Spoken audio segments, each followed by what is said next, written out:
Cultiver sa santé mentale. Une présentation du Trait d'Union, groupe d'entraide pour personnes ayant des troubles de santé mentale.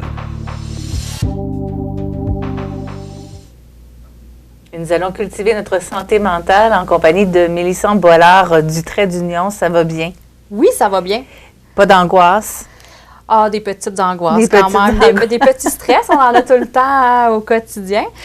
Puis justement, ça va être notre sujet d'aujourd'hui, donc le stress et l'anxiété. C'est un mal de société là, qui est vraiment installé pour un peu tout le monde, mais à des niveaux différents. Oui, exactement. Effectivement, c'est vraiment le mal du siècle, là. C'est comme ça que je le mentionne. Je pense qu'on n'en a pas fini puis qu'il faut apprendre à vivre avec. Puis c'est sûr que plus tôt on va être en mesure de percevoir nos symptômes, notre façon, comment ça vient en fait chez nous, bien, plus vite on va être capable de le résorber puis que ça peut rester un stress normal, temporaire et non devenir l'anxiété ou là j'appelle ça d'avoir un peu le piton collé puis là ça devient à plus long terme, ça devient plus difficile de s'en sortir. Et si j'entends bien ce que tu me dis, c'est que ce ne sera pas les mêmes symptômes pour chaque personne.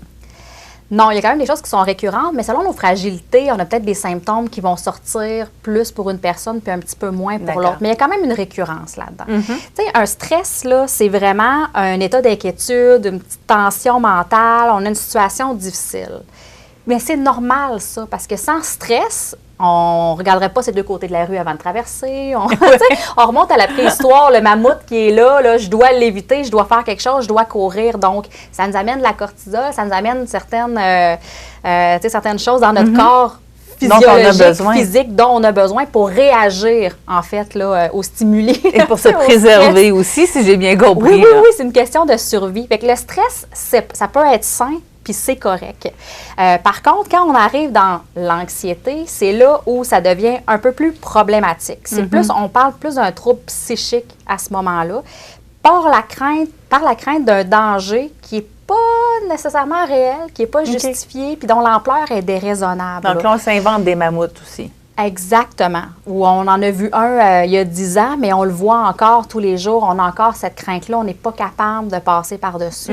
Là, c'est là que l'anxiété, puis ça devient envahissant, ça devient souffrant parce que ça n'a aucune commune mesure. Là. C'est vraiment exagéré. C'est difficile de vivre avec ça là, pour la personne. C'est très difficile. Là. Quand on parle d'anxiété, diagnostic ou non, mais que c'est plus un stresseur là, temporaire, là, c'est pour que ça devienne en fait toute problématique de santé mentale, tout trouble, c'est qu'on a dépassé un certain niveau de normalité et que ça devient extrêmement souffrant pour la personne. On n'est plus fonctionnel. Fait que c'est ça l'anxiété, c'est que quelque part, ça va nous empêcher, peut-être pas de tout faire nos choses au quotidien, mais est-ce que ça peut nous empêcher de bien travailler, de nous concentrer, de garder notre routine de vie parce qu'on va aller plus vite sur certaines affaires parce qu'on a des peurs qui sont irrationnelles en plus. Il faut vraiment souligner le irrationnel. Là. Oui. Mais pour la personne, elle est réelle, mais le danger n'est pas là comme mon mammouth ou mon ours de tantôt qui fait un événement stresseur, je pars à courir. Lui, on le comprenait assez vite, on réagissait rapidement, mais effectivement, si on se crée des mammouths à tous les coins de rue, là, c'est une autre histoire. Ça devient problématique, puis ça devient très difficile à vivre. Qu'est-ce qui nous fait vivre de l'anxiété? Bien là, ça dépend, c'est sûr, des personnes. Par contre, il y a quand même des grandes catégories là, qu'on peut relater. Tout ce qui est des changements, des transitions. Qu'elle soit positive ou négative, là, ça peut quand même amener une anxiété qui peut durer un temps, qui peut durer un peu plus longtemps, tout dépendant de ce que c'est. On est en général des gens de routine. Oui. Les humains, ça a besoin d'une routine. Quand c'est changé trop souvent, même si on se dit « Ah, moi, le changement, j'aime ça », il y a quand même un petit quelque chose au début. Là. Ça provoque quand même un petit quelque chose. C'est juste qu'il y en a qui vont très bien le gérer. Qui ont peut-être mieux d'estime d'eux-mêmes, qui se connaissent bien, puis qui vont passer à travers très rapidement, puis qui vont voir ça comme un stimulant, c'est plus vite que de peur, puis de crainte, puis de rester là-dedans.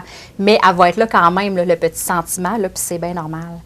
Une incertitude, l'ambiguïté, ça amène l'insécurité, ça peut amener énormément d'anxiété.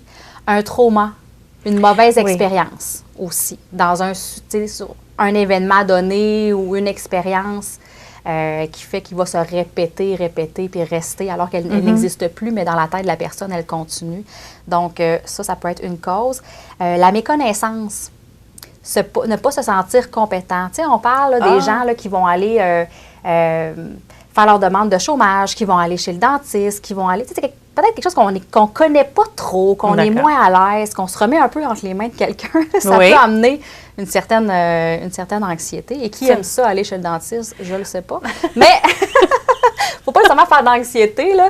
Mais c'est normal de trouver ça désagréable un peu. C'est ça. De ne pas prendre un abonnement non plus mensuel. L'effet de nouveauté aussi peut être une nouveauté autant positive que négative. Un achat de maison, un accouchement, tout ça est normal. On arrive un peu avec l'inconnu, c'est ça? Donc, oui. Il faut gérer l'inconnu à quelque part. D'ailleurs, le trouble d'adaptation est un diagnostic en santé mentale aussi. Le fait de ne pas être capable de s'adapter, donc là, ça peut arriver avec un état de détresse plus au niveau de la dépression, au niveau de l'anxiété. Ça peut terminer en dépression aussi, mais c'est un diagnostic, le trouble d'adaptation. Fait qu'à un certain moment donné, on n'a pas été capable psychologiquement de s'adapter à une nouvelle situation. Le burn-out, il va être là-dedans. L'épuisement professionnel, l'épuisement parental, c'est pas des diagnostics, ça, mais ça va être un trouble d'adaptation et qui peut arriver avec un trouble anxieux généralisé ou une dépression, mais ça peut rester au niveau du trouble d'adaptation. On rentre ça dans cette catégorie-là.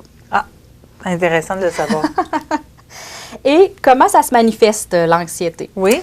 Malaise physique. Le cerveau, c'est très fort, hein? Il envoie plein de messages à notre corps, à notre cerveau aussi, mais si on ne les comprend pas, ça s'en va au corps. Donc, difficulté à respirer, douleur dans l'estomac. Pendant une crise de panique, par exemple, il y a des gens qui vont penser qu'ils font une crise cardiaque dans les premières fois parce que tu as la respiration courte, le malaise, le serrement à la poitrine, des sueurs froides, tu as peut-être même le goût de vomir. De vomir, absolument, des nausées. Oui, mal de cœur, etc. Donc, ça peut être très, très envahissant, puis ça peut perdurer là, dans le temps, un certain temps. Et bien là, on a les pensées, l'inquiétude, la rumination, les obsessions, les doutes, je crains tout. Ça peut amener à l'insomnie? Absolument, absolument. Parce qu'on ressasse toujours les mêmes choses. Bien oui, puis le sommeil, c'est important.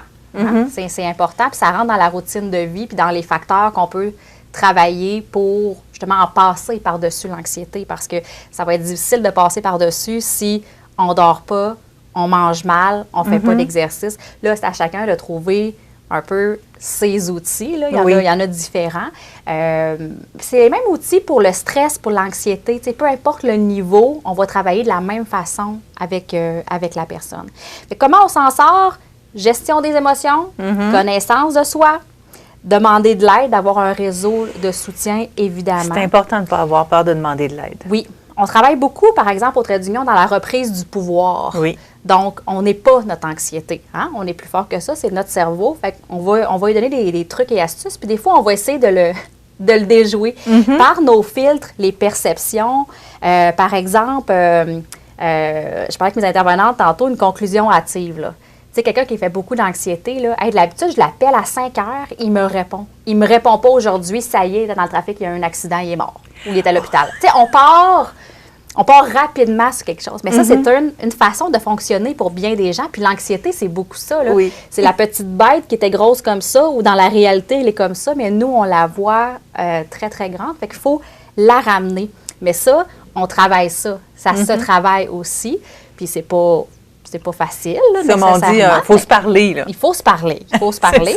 Puis faire de l'exposition aussi, c'est un bon truc. Donc, je veux pas aller, moi, j'ai eu une mauvaise expérience dans une foule. J'aime pas ça, je veux pas y aller, je vois plus jamais. Bien, c'est une façon, mais là, on se fait de l'évitement.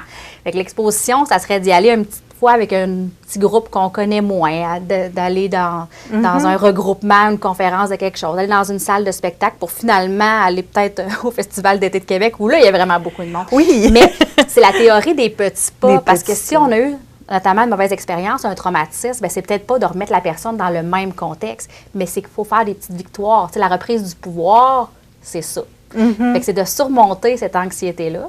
Puis souvent, les acquis puis les outils, bien, ils vont rester pour la personne, puis on va être capable de l'utiliser dans d'autres sphères de notre vie, dans d'autres événements anxiogènes aussi. Fait que c'est important de travailler sur soi. Oui, c'est toujours important de travailler sur soi, puis c'est un travail qui dure toute la vie. Oui. Bien oui, puis plus jeune on commence, mieux ce sera, hein, parce que chaque génération, en fait, L'anxiété peut toucher tout le monde, hein, peu importe l'âge, la condition, ton profil sociologique, sociodémographique, peu importe. Puis dès les jeunes aussi, on le voit, hein, l'anxiété de performance, Oui. l'anxiété, les réseaux sociaux maintenant, l'intimidation, de se comparer à tout le monde, aux proches, et ça en façon permanente, 24 sur 24. Hein, Oui, parce qu'on y a accès tout le temps. Bien, c'est ça. Donc, ça commence quand même assez jeune, l'anxiété. Donc, plus vite on va travailler là-dessus, plus vite on aura des beaux outils là, pour bien vieillir aussi, passer à l'âge adulte, puis confronter, parce qu'il y en aura d'autres événements. Hein. La vie n'est pas droite. Il y aura des changements, il y aura des transitions, hein, il y aura peut-être des traumas, comme on a parlé, mais plus vite on est outillé, mieux ce sera. Et évidemment, on vous invite à cultiver votre santé mentale avec Mélissa Boilard et le Trait d'Union qui est là pour vous aider, bien sûr. Oui.